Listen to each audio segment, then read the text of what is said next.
નમસ્કાર વિદ્યાર્થી મિત્રો, આજે આપણે પ્રોનાઉન્સ એન્ડ પોસેસિવ વિશે એટલે કે સર્વનામ અને સંબંધવાચક સર્વનામો વિશે અભ્યાસ કરશું.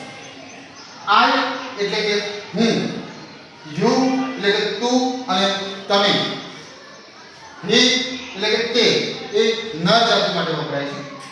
સી એટલે કે તે નારી જાતિ માટે વપરાય છે. ઇટ એટલે કે તે નાન્યતર જાતિ માટે વપરાય છે.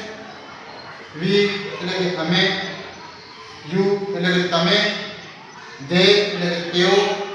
આપણે થોડા કોષ્ટક દ્વારા સમજીએ. સર્વનામ છે પણ એક વચન માટે અને એના સંબંધક જે રૂપ છે એ એક વચનની અંદર જોઈશું. પ્રથમ પુરુષ હોય અને પ્રથમ પુરુષની અંદર આઈ આવ્યો એટલે કે હું, તો એનું મી એટલે કે મને, માય સેલ્ફ અને માય એટલે કે મારું, મારી, મારો. તેવી જ રીતે જો બીજો પુરુષ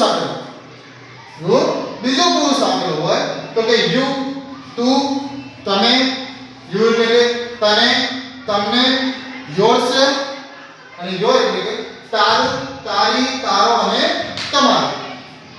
તેવી જ રીતે જો ત્રીજો પુરુષ આપેલો હોય, ત્રીજો પુરુષ પણ પાછો એક વચનની અંદર, તો કે એમાં હી આપેલો હોય તો તે, હિમ આપેલું હોય તો તેને, હિમસેલ્ફ અને હિઝ, તો કે તેનું, તેની અને તેનો.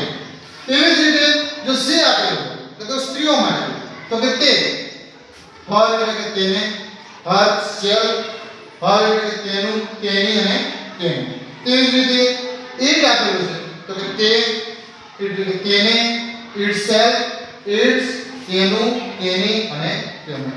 આ હતા પ્રોનાઉન્સ એન્ડ પોસેસિવ સર્વનામ અને પોસેસિવ વિશેની માહિતી.